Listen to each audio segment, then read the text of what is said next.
आज का ये प्रेस कॉन्फ्रेंस बुलाने का विशेष उद्देश्य ये है कि अभी हाल में ही 6 अप्रैल को जो खतियानी झारखंडी पार्टी की स्थापना हुई और जिसके अध्यक्ष हैं श्री अमित महतो जी और पूर्व विधायक, और साथ ही साथ उस दिन जो मेरे नाम की भी घोषणा जो महासचिव के बतौर कर दी गई थी, उसमें मैं ये कहना चाहती हूँ कि वो ना मुझे उसकी पहली सूचना दी गई थी, ना ही मेरी सहमति ली गई थी।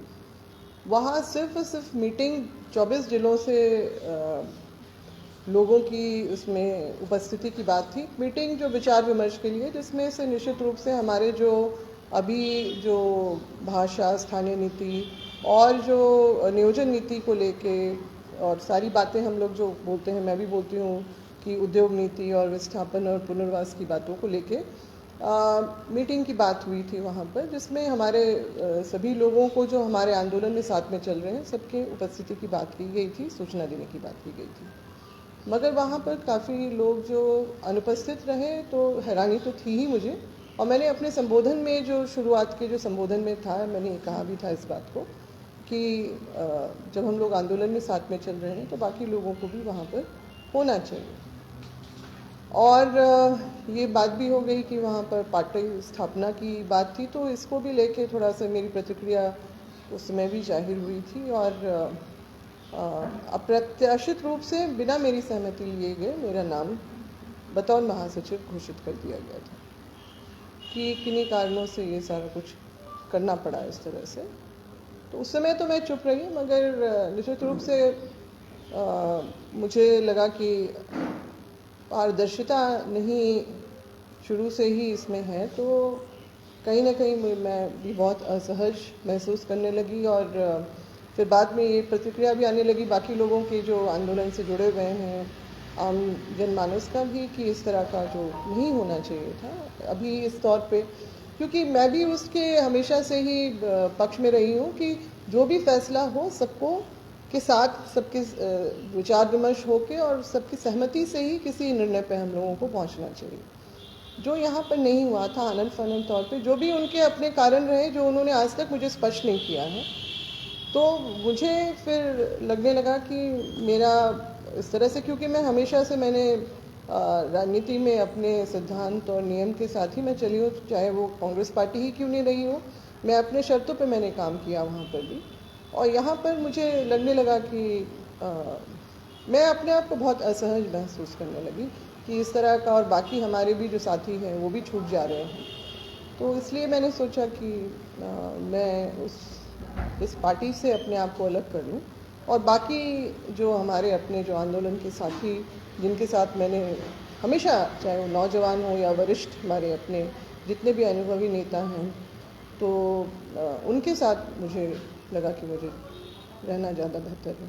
और जब हम फिर जो भी फैसला लें, अगर थर्ड फ्रंट की बात भी होती है, क्योंकि आम चर्चा इस बात की भी है, तो जो भी हो सबकी सर्वसम्मति से और अच्छी तरह से आपसी विचार विमर्श के बाद ही। तो इसीलिए फिर मैंने सोचा कि इसलिए मुझे अपने आप को इस पार्टी से, जो झारखंडी खतियानी पार्टी है, उससे अपने आप को अलग करना मैंने बेहतर समझा।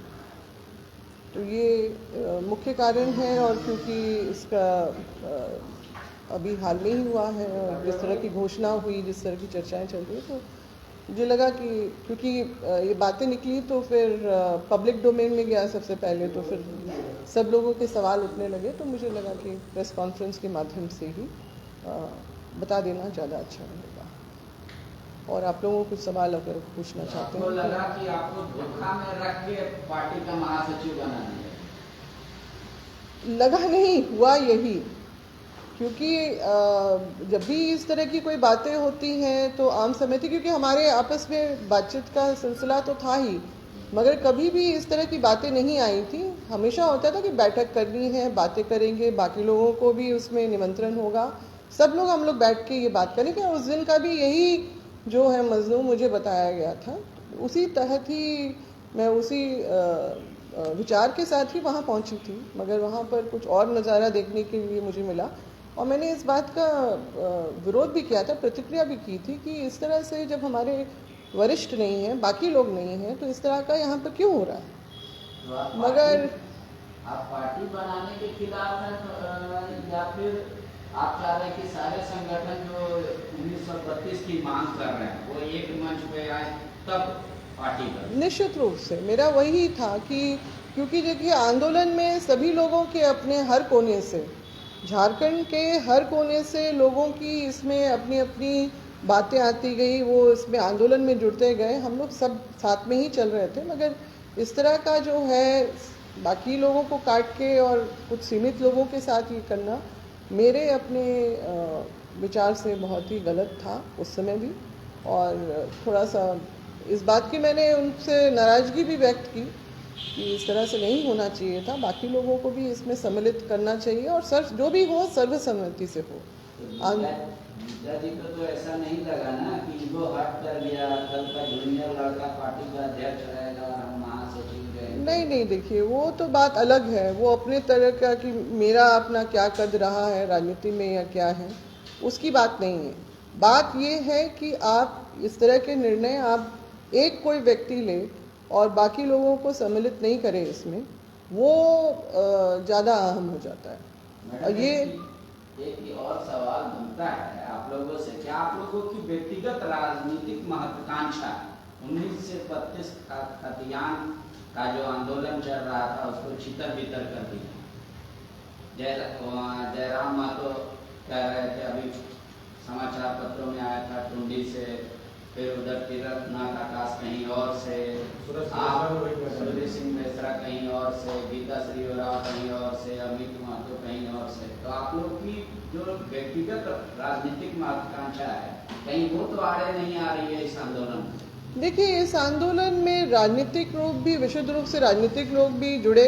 जैसे कि मैं अपनी पार्टी छोड़ के क्यों आई, मुद्दों के चलते ही। जो अभी माहौल बना, जो झारखंडियत के विरुद्ध जा रहा था, उसने ही मुझे विवश किया अपनी वैसी पार्टी से नाता तोड़ने के लिए जिसको यहाँ पर बतौर जब एकीकृत बिहार था तो मेरे पिताजी को इसको क्षेत्रीय कांग्रेस पार्टी बनाने का श्रेय जाता है, स्थापित करने का, और उनको ही श्रेय जाता है छोटा नागपुर में, दक्षिणी उत्तरी छोटा नागपुर में कांग्रेस को स्थापित करने का। तो मैं भावनात्मक रूप से उससे जुड़ी रही। मेरे माता पिता ने, दोनों ने इसमें अपना जो है योगदान दिया है, और सिर्फ पार्टी में ही नहीं, जनता की सेवा में, और विशुद्ध रूप से हमारी जो राजनीति लोगों की राजनीति रही है, निहित स्वार्थ में कभी नहीं चली है। तो जब मैंने कांग्रेस पार्टी में देखा कि वो अपने जो है उद्देश्यों से भटक रही है, यहाँ का पूरा ही खाका और तस्वीर जो अलग तरीके से मुझे दिखी, तब मुझे इससे लगा कि पहले माटी है फिर पार्टी है। अगर हम पार्टी, राजनीति एक बहुत ही सशक्त माध्यम है जन सेवा का, जिसके जरिए आप जनता की बहुत सेवा कर सकते हैं, अपनी आवाज़ जो है मजबूती से बहुत ऊंचे तक आप पहुंचा सकते हैं।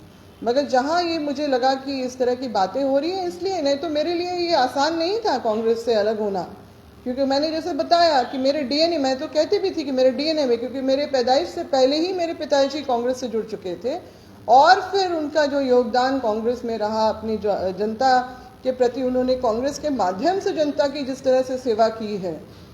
बिहार राज्य में अलग, बाकी लोग तो आंदोलन दूसरी तरह से कर रहे थे, मगर उनका एक स्वरूप ये भी था कि बिहार में ही रहते हुए छोटा नागपुर, संथाल परगना के लिए, कोल्हान के लिए उन्होंने अलग व्यवस्था यहाँ पर बनाई थी, जिसके बारे में जानकारी आप लोग देखना चाहें तो उनके उसमें है, जीवनी में। केंद्र शासित प्रदेश बनाना चाहते थे। बिल्कुल, निश्चित रूप से उनका ये एक लाइन अलग थी बाकी लोगों से कि हमारे लोग अभी तैयार नहीं हैं इसके लिए, क्योंकि बहुत सारी चीज़ें थी ऐसी कि जो शिक्षा का स्तर ऐसा नहीं था, और बहुत सारी चीज़ें ऐसी थी कि प्रशिक्षित नहीं हैं लोग, और वो इसीलिए उनका था कि राज्य ले लेना, अलग बना लेना, मगर उसको चलाना उतनी ही बड़ी टेढ़ी खीर है।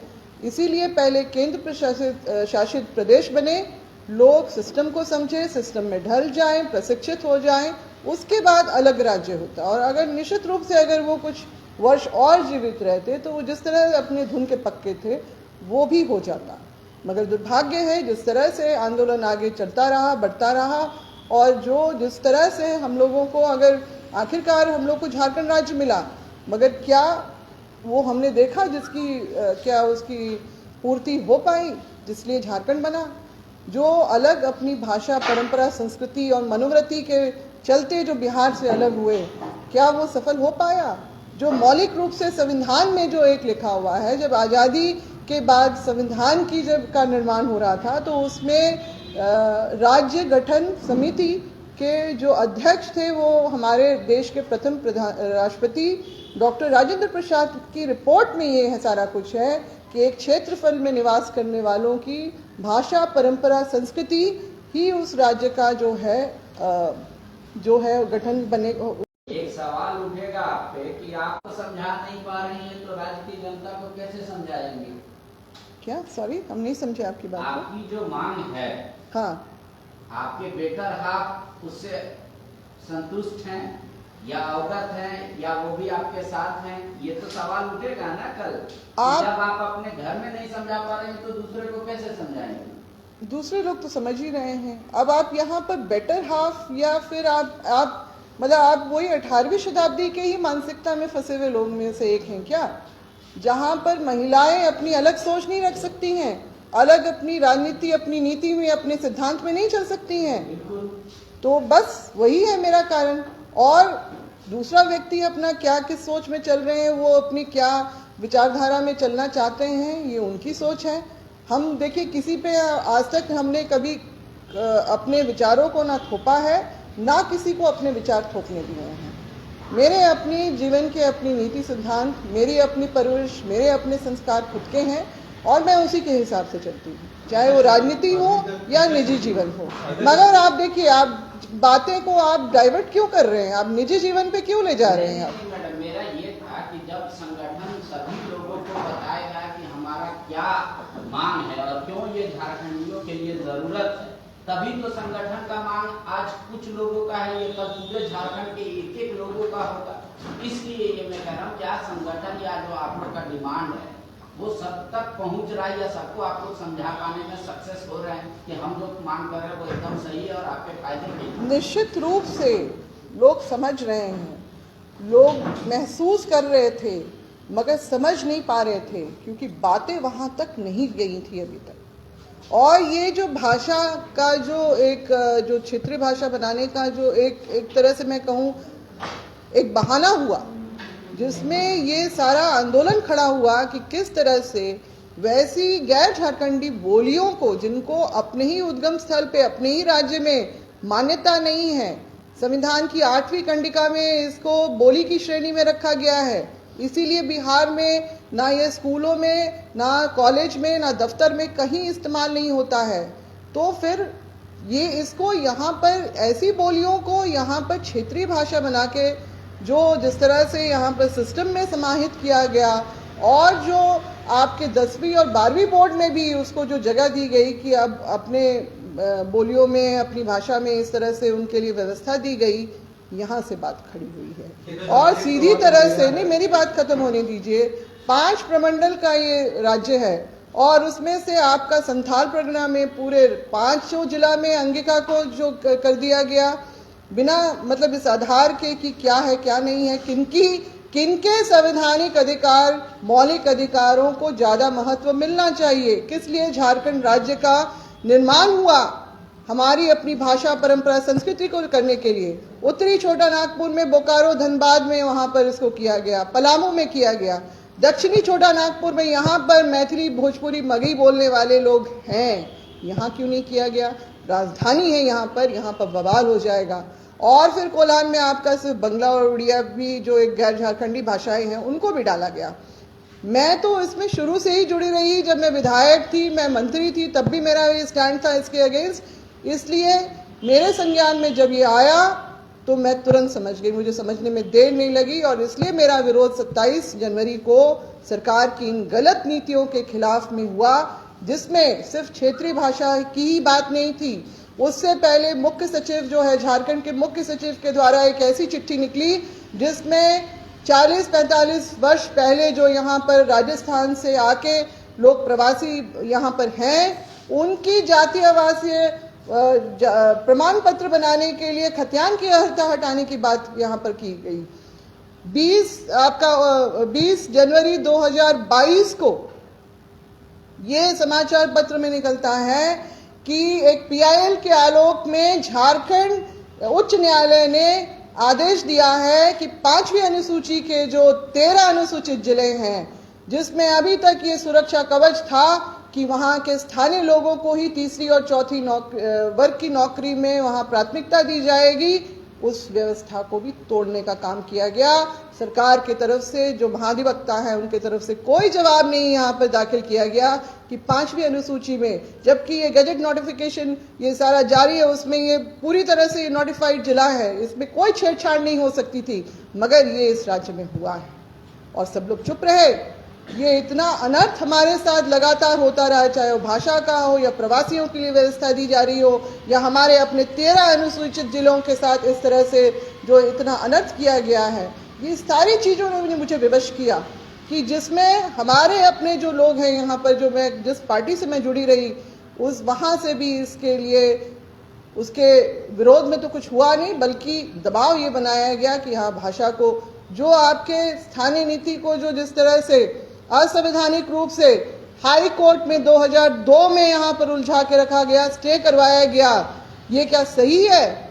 हर राज्य की स्थानीय नीति बनती है, हर राज्य की अपनी नियोजन नीति बनती है, हर राज्य की अपनी भाषा नीति होती है, मगर झारखंड ही में इस तरह का क्यों हुआ? यहाँ पर क्योंकि मजबूत नेतृत्व की कमी से ये सारा कुछ हुआ, विजन की कमी से इस तरह से हुआ। जिस राज्य को पाने के लिए 28 सालों तक का इतना लंबा संघर्ष चला, खून और पसीना एक किया हमारे पूर्वजों ने, और उसी समय से ये भोजपुरी, मगही, मैथिली को यहाँ पर राजभाषा दर्जा देने की बात को वहाँ पर चर्चा, वहाँ पर कयावत शुरू हुई। ये सारा खेल हमारे अपने जो है विरोध में ये सब चलता रहा और आखिरकार हो गया ये सब। 2011 में जब मैं विधायक थी, मैंने इसका पुरजोर विरोध किया था, यहाँ तक कि बंगला और उड़िया भाषा के लिए भी किया था, क्योंकि गैर झारखंडी भाषाएं हैं।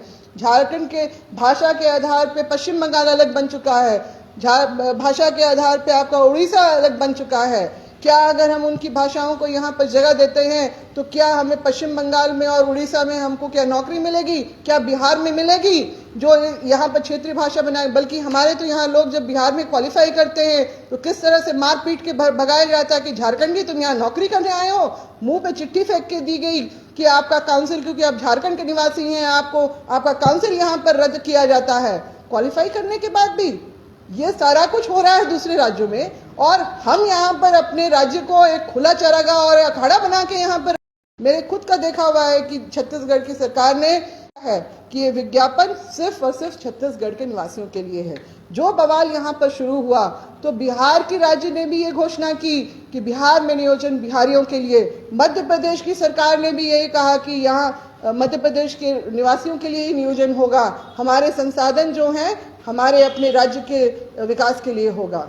इस तरह की बातें हो रही हैं। पंजाब के भी जो उस समय जो मुख्यमंत्री थे, उन्होंने भी तो ये सब सारी बातें कह दी, भले वो बाद में इससे मुकर गए, मगर ये भावना सब जगह चली गई है कि इस तरह का अगर झारखंड में हो सकता है तो कहीं भी हो सकता है, और ये बिल्कुल सरासर गलत है। संवैधानिक रूप से हमारे जो अपने अधिकार, हमें मौलिक अधिकार जो दिए गए हैं, उनका लगातार हनन होता गया है, और ये सारा कुछ जो है हमारे जो जितने भी यहाँ पर मुख्यमंत्री बैठे हैं, उनकी अपनी स्वार्थ नीति और अपनी वोट की राजनीति के चलते ये सारा जो अन्याय और ये जो जिस तरह का हमारे लोगों को झेलना पड़ा, ये अपमान, ये आज ये वक्त आया है। इसीलिए हम लोग सब खड़े हो गए हैं ये अन्याय को न्याय में बदलने के लिए, अपने संवैधानिक रूप से जो हमारे मौलिक अधिकार जो हमें मिले हैं उसको प्राप्त करने के लिए। ये दुर्भाग्य है कि जिस राज्य को बनाने के लिए इतना लंबा संघर्ष करना पड़ा, अब अपने अधिकारों को यहाँ प्राप्त करने के लिए हम लोगों को ये जोर जोर से ये सब बोलना पड़ रहा है, इसके लिए लड़ाई लड़नी पड़ रही है, आंदोलन करना पड़ रहा है, लोगों पर इसका निश्चित रूप से असर पड़ा है। लोग अब जान गए हैं कि एक 5वीं अनुसूची के राज्य में हमारे अधिकारों का हनन किस तरह से हुआ है, और साथ ही साथ जो झारखंडी जो मानस है उसके भी जो मौलिक अधिकार जो उसको स्वतः मिलने चाहिए थे, उसके साथ यहाँ पर खिलवाड़ किया गया, हमारा अपमान किया गया, हमारे अधिकारों का हनन किया गया है। तो ये वक्त आ गया है कि हम लोग जो हैं अब एकजुट होके ये अलग अलग जो अपना मोर्चा बनाने की कोई ज़रूरत नहीं है। एक मंच पे आए सभी आंदोलनकारी, हमारे सभी के एजेंडा मुद्दे एक हैं और हम लोग इसमें एकजुट होकर इसमें आगे बढ़े तो ये हमारे अपने राज्य के लिए बेहतर होगा। बंटना नहीं है, एकजुट होना है, तभी जो हमारा अपना उद्देश्य है वो पूरा हो पाएगा। ये प्रेस के मौजूद पर आपसे प्रेस किसी किसी वजह से आपसे बुलाया, उस पर बात करते हैं। ऐसा तो नहीं है गीता श्री उरांव की ये पहले से सोची समझी थी की बात थी कि हम अमित महतो जी की पार्टी में शामिल हुए हैं। जब आपके कद के लोग हैं जैसे कर्मा उरांव जी ने आपके जाने का पुरजोर विरोध किया और यहाँ तक कह दिया कि हम किसी भी सूरत में अब गीता श्री उरांव के साथ मंच शेयर नहीं करेंगे इस वजह से क्योंकि आपने एक राजनीतिक पार्टी का दामन थाम लिया है और हमारी जो लड़ाई है वो गैर राजनीतिक है, बौद्धिकता के आधार पर है, लिहाजा गीता श्री से कोई संबंध नहीं रहेगा। इसी तरह के अन्य नेताओं ने भी आपका विरोध बोला है, लिहाजा आप कहीं ना कहीं मानसिक दबाव में आई, उसके बाद नहीं, मानसिक दबाव में नहीं आए। मानसिक देखिए, हाँ, इन सब बातों से मुझे जरूर पीड़ा हुई और मुझे ये स्पष्ट हुआ कि जो मुझे बताया गया कि बाकी लोगों को भी सूचना दी गई थी, वो किन्हीं कारणों से वहाँ उस दिन नहीं मौजूद हो सके। जब प्रतिक्रिया से ये पता चला कि वो सभी अभिज्ञ रहे इस बात से, उनको इनवाइट किया ही नहीं किया, तो ये सारा जो है जो जिस तरह से अंधेरे में रख के सारा कुछ किया गया और मुझे उसमें शामिल किया गया, मैंने तो तुरंत उसमें प्रतिक्रिया दे दी थी, मगर सिर्फ और सिर्फ झारखंडियत के नाते मैं वहाँ पर उस समय चुप रही। मगर मैंने बाद में बंद कमरे में इस बात को, मैं क्या बोलूँ, अब छोटा भाई है तो मैंने उनको डांटा भी बहुत और कहा कि ये तरीका बहुत गलत है, आपने बाकी लोगों को यहाँ वरिष्ठों को यहाँ पर नहीं किया और ना बुलाया और बाकी जो हमारे नौजवान साथी हैं उनको, क्योंकि उनको भी तकलीफ पहुँची। आप लोगों ने देखा होगा मैं लगातार सबके साथ थी, सबके साथ में रही हूँ, चाहे आमरण अनशन कर रहे हो या कुछ भी हो या कैसे भी मामले हो। मैं उन लोगों में से नहीं हूँ, राजनीति में हूँ, मगर मैं इस तरह की ओछी राजनीति नहीं करती हूँ। ये मेरी कोई सोची, मैंने तो आपको शुरू में ही स्पष्ट कर दिया गया कि मुझसे ना मुझे ये सूचित किया गया, मीटिंग बुला के अगर अब आप पार्टी स्थापना समारोह कर देते हैं, गलती किसकी है? मेरा तो ये प्लानिंग में था ही नहीं। और उसके बाद फिर आप घोषणा भी मेरे नाम की कर देते हैं बिना मुझसे विचार विमर्श किए, बिना मुझे मेरी सहमति लिए, और उसके लिए मुझे दोष दिया जाने लगा। डॉक्टर कर्मा उरांव ने मुझे फ़ोन करके अगले दिन बोला कि मैया ये क्या कुछ ज़्यादा हड़बड़ी में नहीं हो गया? हमने क्या बोले दादा, आप इसके बारे में हम तो क्या ही बोले, हमको तो समझ में नहीं आ रहा। ये सारी बातें हुई हैं निश्चित रूप से। ये क्या लग रहा है जिस तरह से आंदोलन भाषा को लेकर, हथियार को लेकर शुरू हुआ, जिस तरह से कंक्रीट था और एक लामबंद आप लोग थे, वक्त और समय गुजरने के साथ में बिखराव आया, कई मंच बन गए, कई लोग अलग हो गए, आप भी अलग हो गई, फिर उसमें आप जुड़ने की कवायद कर रही, तो क्या बिखराव की स्थिति में है? नहीं, कयावत कर नहीं रही हैं लोग मेरी बातों से, बिल्कुल, क्योंकि बहुत सारे लोग जो लोग मेरे साथ बैठते रहे हैं वो मेरे विचारों से अवगत हैं कि मैं किस तरह की व्यक्ति हूँ, लोग जानते हैं। मगर ये जो अप्रत्याशित रूप से हुआ, सभी लोग बौखला गए उसमें, सबको लगा कि ये ऐसे कैसे हो गया। बहुत लोगों ने मुझे फ़ोन किया कि आपके जैसे मैच्योर व्यक्ति से हम लोगों ने ये उम्मीद नहीं की थी, ये कैसे हो गया? तो मेरा फिर उसमें मैंने बताना शुरू किया कि देखिए इस तरह से हुआ है। तो बोले कि तभी हम लोग हैरान थे कि आखिर वो कैसे बाकियों से कट के एक धड़े में चली जाएंगी। हम बोले ये मेरे स्वभाव में है ही नहीं कि हम सबके साथ चलें, अचानक हम अपना रूट चेंज कर लें, ये मेरा स्वभाव है। आंदोलन बिखराव की स्थिति में है? नहीं, बिल्कुल नहीं है। नहीं। आज बैठक करने वाले हैं तमाम 24। हाँ, मुझे पता है। अलग अपने तरीके से काम कर रहे हैं, आप अपने तरीके से काम कर रहे हैं, कर्मा जी अलग तरीके से काम कर रहे हैं। FIR होने के बाद बेसरा जी भले भूमिगत हो गए हो, सभी लोग अलग अलग मोर्चे पर काम कर रहे हैं। कहाँ भूमिगत हो गए? वो तो घूम रहे हैं पूरा कोलार में। 15 तारीख का जो 15 अप्रैल का जो महाजुटान होने वाला है, बकायदा उन्होंने SDO को सब दिया हुआ है और वो सब जगह सभी प्रखंडों में। कल मेरी बात हुई, उन्होंने मुझसे बात की और उन्होंने कहा कि नहीं, हम लोग इसी बात से अचंभित थे। हमने कहा दादा आप भी किस तरह का रिएक्शन दे रहे थे, हम देख रहे थे। तो मगर ठीक है, हम बोले कि हम आपकी बहुत इज्जत करते हैं, हम पहले से करते रहे हैं, क्योंकि एक समय जब स्टूडेंट या छात्र आंदोलन हुआ था तो मेरी माँ की भी उसमें वहाँ पर भूमिका रही है, ले जाके दिल्ली में बात कराने का। इस बात को वो भी मंच पे कई बार बोल चुके हैं। तो एक भावनात्मक लगाव उनसे भी मेरा हमेशा से रहा है, उनकी मैं इज्जत करती रही हूँ। शैलेंद्र महतो जी से भी हमारी वार्ता होती रही है, हम लोग उठते बैठते रहे हैं, बातचीत करते रहे। उसी बात को तो मैंने उस दिन भी कहा कि ये दो हमारे वरिष्ठ जो हैं आज यहाँ पर नहीं है। ये मुझे बड़ा देख के थोड़ा सा अजीब लग रहा है, क्यों नहीं है ये लोग यहाँ हेमंत जी पर। क्यों और नहीं जो समझ पा रहे हैं मैडम? हेमंत जी जो हैं कुछ ऐसे लोगों के साथ घिरे हुए हैं कि द्वारा घिरे हुए हैं जो निश्चित रूप से उनको गलत दिशा में ले जा रहे हैं, क्योंकि मैं उनके साथ में रह चुकी हूँ कैबिनेट में और मैंने ये खुद बात देखी है। उस दिन आपने देखा होगा 93rd अमेंडमेंट की जो मैंने बात की, ये 93rd अमेंडमेंट की जो बात मैंने उनको भी बताई थी जब जेपीएससी का मामला हुआ था। उनके ही अधिकारी मेरे सामने, क्योंकि हम लोग 3 लोग ही कमरे में बैठे हुए थे और उनको बोल रहे थे कि ऑटोनोमस बॉडी है जेपीएससी और इसको सरकार इसमें हस्तक्षेप नहीं कर सकती। तो मैंने 93rd अमेंडमेंट की जो है चर्चा करके वहाँ पर उनको बताया था कि ये 2 लाइन का है कि state government can take any decision for the welfare for of its subjects, यानी कोई भी राज्य जो है वहाँ जो राज्य सरकार है वो अपने जो राज्य के निवासियों के लिए कोई भी अगर निर्णय लेती है तो उसमें कोई एजेंसी बाधा नहीं उत्पन्न कर सकती है। ये मैंने अर्जुन मुंडा जी के साथ भी देखा है। उस समय जिस समय एमबीबीएस में हमारे आदिवासी बच्चों की जो 1 साल पढ़ने के बाद उनका रजिस्ट्रेशन नहीं हो रहा था कि आपका गलत तरीके से हुआ है, उस समय मैंने अर्जुन मुंडा जी से भी यही बात की थी। उन्होंने तत्काल मेरी बात को समझते हुए क्योंकि वो कह रहे थे कि एमसीआई इसमें ऑब्जेक्ट करेगा, हम बोले नहीं, आप सबसे पहले आपकी जिम्मेदारी अपने लोग राज्य के लोगों के प्रति बनती है। आप लीजिए, आप इंस्ट्रक्शन दीजिए, आप आदेश दीजिए, देखिए कोई आपको नहीं रोकेगा। और वही हुआ, आज वो बच्चे पीजी करके निकले हैं। ये 2012 की बात है।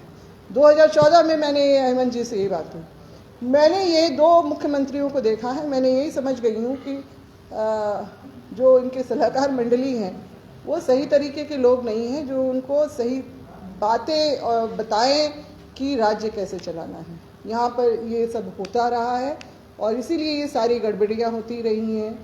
और ये बातें हैं जो हेमंत जी के साथ भी हम लोग देख रहे हैं कि उन्होंने जो वायदे 2019 के चुनाव के समय जो उन्होंने अपनी मैनिफेस्टो जो था वो कैसे उस पर बैकफुट पे चले गए।